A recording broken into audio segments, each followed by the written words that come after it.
పిచ్చి కూతల పాకిస్తాన్ పనిపట్టింది భారత్. ప్రపంచ దేశాలు అన్నీ గమనిస్తుండగా అంతర్జాతీయ వేదికపై పాక్ అసలు బండారం ఏంటో బద్దలు కొట్టింది. అసలు ఇలాంటి ఓ దేశం మాకు పొరుగు దేశంగా ఉండటమే మా దురదృష్టం. అంతేకాదు ప్రపంచ దేశాలు కూడా ఈ దుష్ట దేశ వైఖరిని వ్యతిరేకించాలంటూ పిలుపునిచ్చింది. ఐక్యరాజ్య సమితిలో మన విదేశాంగ మంత్రి జైశంకర్ చేసిన ప్రసంగంతో పాక్ బిత్తరపోయింది. దానికి ముందు సింధు జలాలపై ఏదో యాగి చేద్దామనుకున్న పాక్ జైశంకర్ ప్రసంగంతో దెబ్బకి సైలెంట్ అయిపోయింది. గ్లోబల్ సౌత్ లో భారత్ టాప్.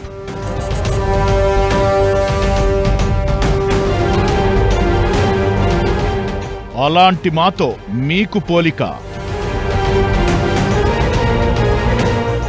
78 దేశాలకు సాయం చేస్తున్న భారత్తో మీకు పోలికేంటి?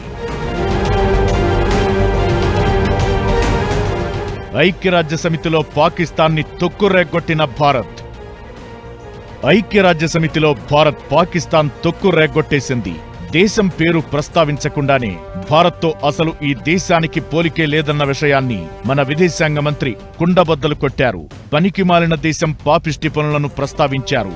అసలు తీవ్రవాదానికే పాకిస్తాన్ ఎపిక్ సెంటర్ అని, దాన్ని ఎదుర్కోవాల్సిన బాధ్యత ప్రపంచ దేశాలన్నింటికీ ఉన్నట్టు గుర్తు చేశారు జయశంకర్.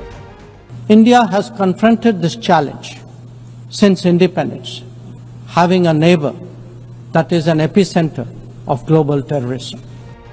స్వాతంత్ర్యం వచ్చినప్పటి నుండి భారత్ తీవ్రవాద ముప్పును ఎదుర్కొంటోందని జయశంకర్ ఆందోళన వ్యక్తం చేశారు. అంతర్జాతీయ స్థాయిలో ఎక్కడ ఉగ్రవాద దాడులు జరిగినా అవి ఒక్క దేశంతో సంబంధం ఉన్నవేనంటూ పరోక్షంగా గుర్తు చేశారు. దీంతో మరోసారి ప్రపంచం ముందు పాకిస్తాన్ మొదనష్టపు పనులను ఓపెన్ గా చూపినట్లయింది. For decades now, major international terrorist attacks are traced back to that one country. UN's designated lists of terrorists are replete with its nationals. April 22వ తేదీన జమ్మూ కశ్మీర్లోని పెహల్గాంలో చోటు చేసుకున్న ఉగ్రవాద దాడిలో 26 మంది మరణించిన విషయాన్ని గుర్తు చేసింది భారత్. ఈ ఘటన సరిహద్దుల మీదుగా జరిగే అనాగరికతకు నిదర్శనమని విదేశాంగ మంత్రి చెప్పడం గమనించాలి.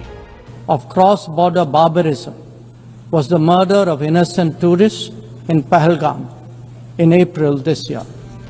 ఇదే క్రమంలో ఆపరేషన్ సింధూర్ని ప్రస్తావించడం కూడా ప్రాధాన్యత సంతరించుకుంది.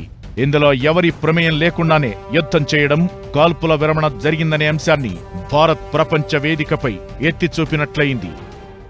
India exercised its right to defend its people against terrorism and brought its organizers and perpetrators to justice.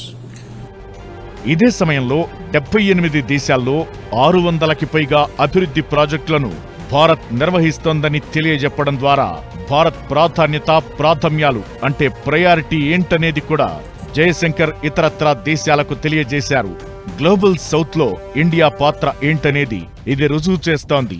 అంతకి ముందు పాకిస్తాన్ సింధు జలాల ప్రస్తావన తీసుకురావడంతోనే ఈ రేంజ్లో భారత విదేశాంగ శాఖ ప్రతిస్పందించింది.